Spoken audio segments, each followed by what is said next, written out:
네, 여러분 안녕하십니까. 그 상담이 과거에 있었던 사례 한 건을 좀 언급을 하고자 또 영상을 업로드를 하는데요. 그 제대군인 지원센터를 통해서 이제 전역을 준비하시는 상사 원사분들이 꽤 많이 있는 걸로 저도 알고 있는데, 실제 저기 육군 쪽에 원사로 제대를 하시는 분이 한 분이 있었어요. 그래가지고 이분이 이제 저한테 나중에 문의 전화가 한번 왔었는데, 제 거 유튜브 배너를 보고 아마 전화를 주신 것 같아요. 자기가 이제 전역하기 전에, 전역 전에 전파진흥원에서 주관하는 통신 분야 쪽 기사 자격증으로 정보통신 기사였나?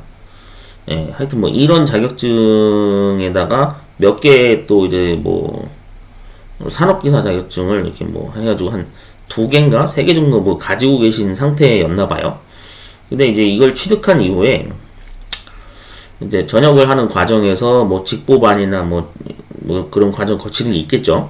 제대군인 지원센터 담당자하고 상담을 이제 하게 됐는데, 담당자가 이제 그런 얘기를 했다는 거예요. 이 통신 자격증은 쓸데가 없다.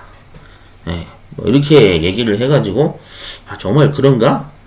내가 그러면은 공부를 잘못한 건가? 이런 생각이 드셔가지고 아마 문의 전화를 주셨던 것 같아요.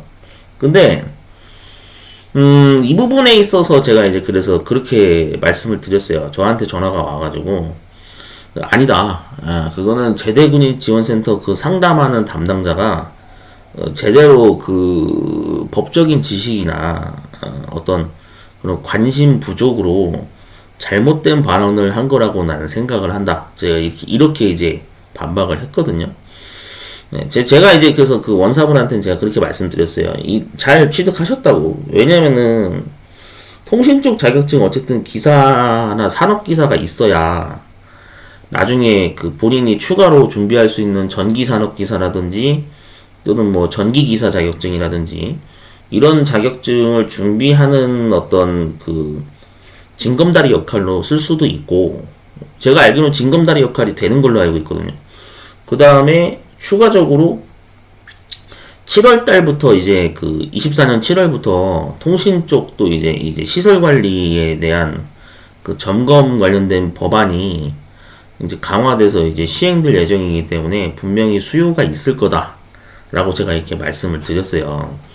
그러니까 이 대목에서 제가 말씀드리고 싶은 건 뭐냐면, 제대군인 지원센터에 상담을 하시는 담당자분들도 자격증에 대한 수요나 이런 거를 좀 예측을 해서 좀 조심해서 발언을 할 필요가 있다.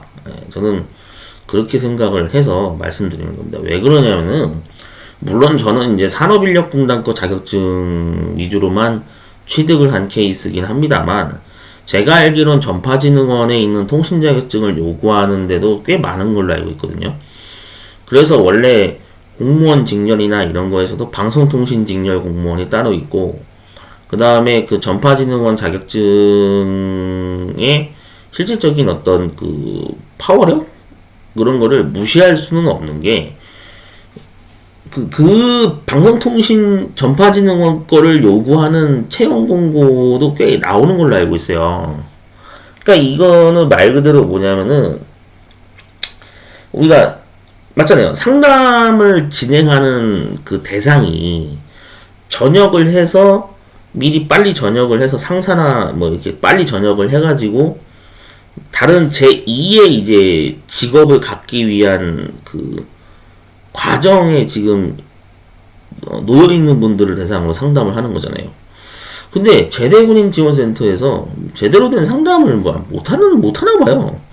이게 여기도 모르겠어요. 인지도가 되게 안 좋은 건지 어떤 건지 모르겠는데, 물론 이 한 건만 가지고 제가 판단하는 거는 좀 성급한 부분이 없지 않아 있지만, 근데 이런 사례가 계속 나오게 되면은 저는 이건 아니라고 생각해요. 왜냐하면은 아까도 말씀드렸다시피 제가 이제 그래서 이분한테 말씀드린 게, 그러면은 이제 그 다음 루트로 준비해야 될 자격증이 뭐냐라고 궁금해 하시길래 제가 그렇게 말씀드렸죠. 전기기능사나 아니면 전기산업기사를 준비하셔라.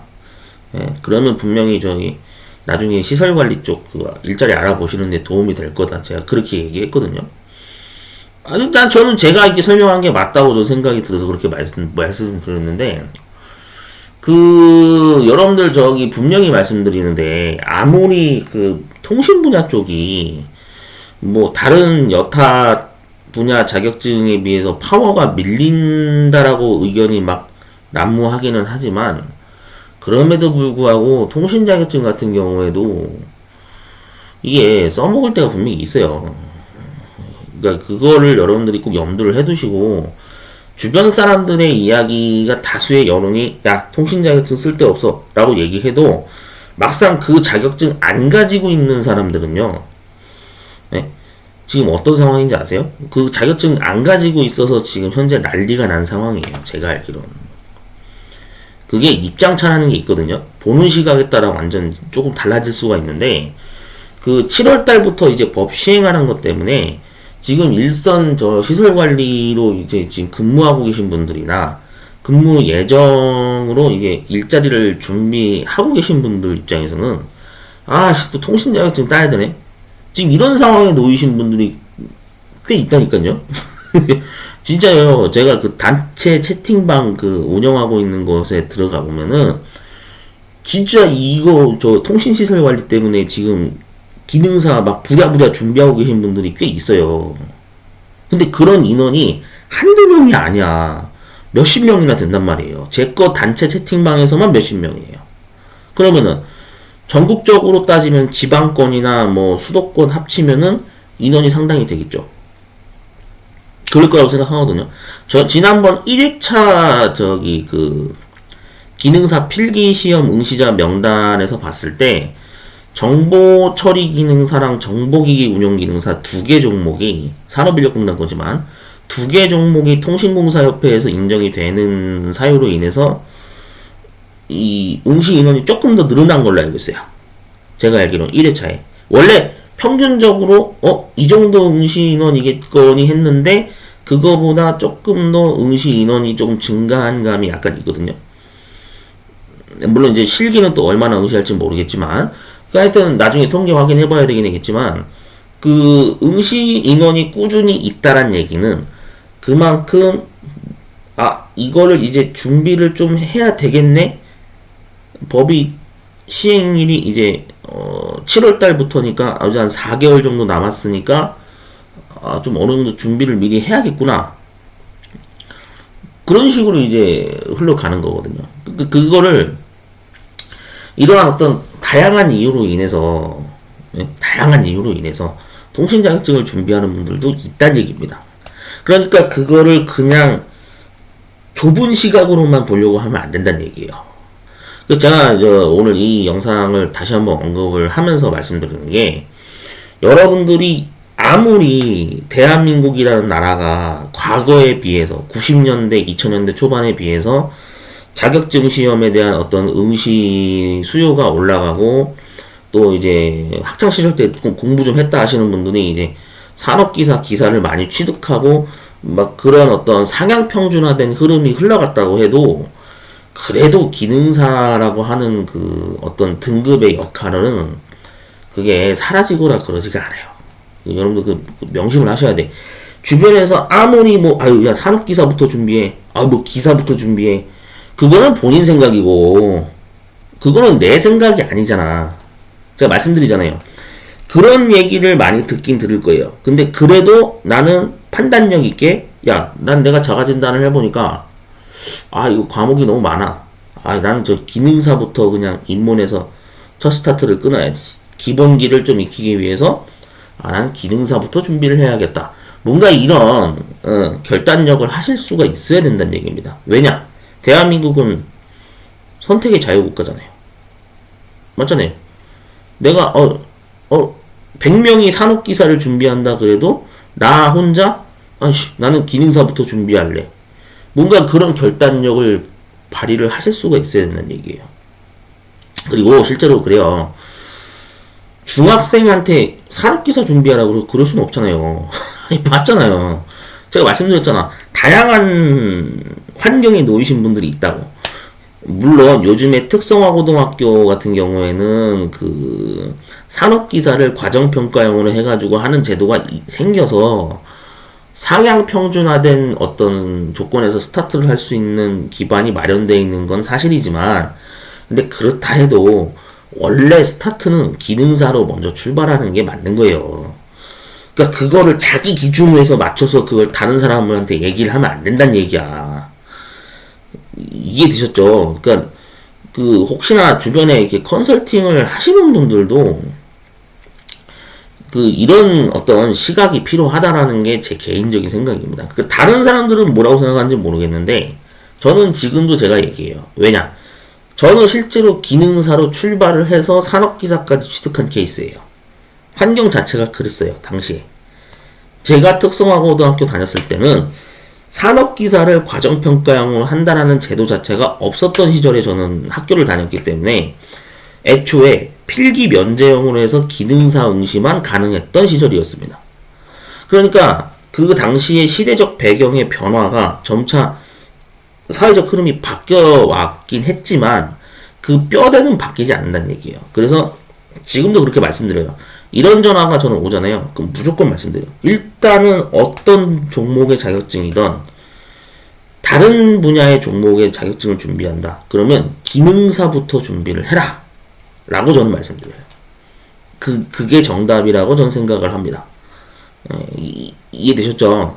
제가 이렇게 좀 강조를 해서 말씀드리는 거는 그만큼 요즘 보면은 주변에서 이제 직장인 분들도 막 자기가 다니고 있는 직장이 안정적이지가 않다라는 생각이 이미 많이 인식이 깔린 상태다 보니까 나중에 이제 회사에서 구조조정이 되든 어떻게든 어떤 형태로든 나갔을 때 다음 그 직업을 갖기 위한 사전 준비 작업으로 뭐 전기 자격증, 뭐 소방 자격증, 뭐 기계 관련 자격증 이런 것들을 많이 준비하시는 분들이 상당히 많이 늘었어요.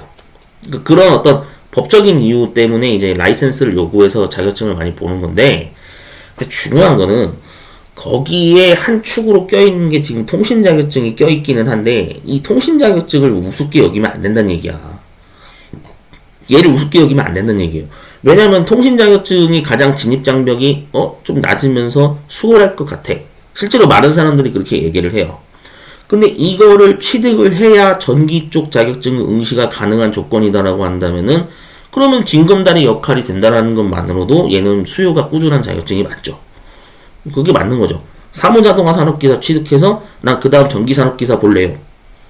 이게 가능한 구조잖아. 이게 맞잖아요. 그러니까 여러분들이 명심하셔야 돼.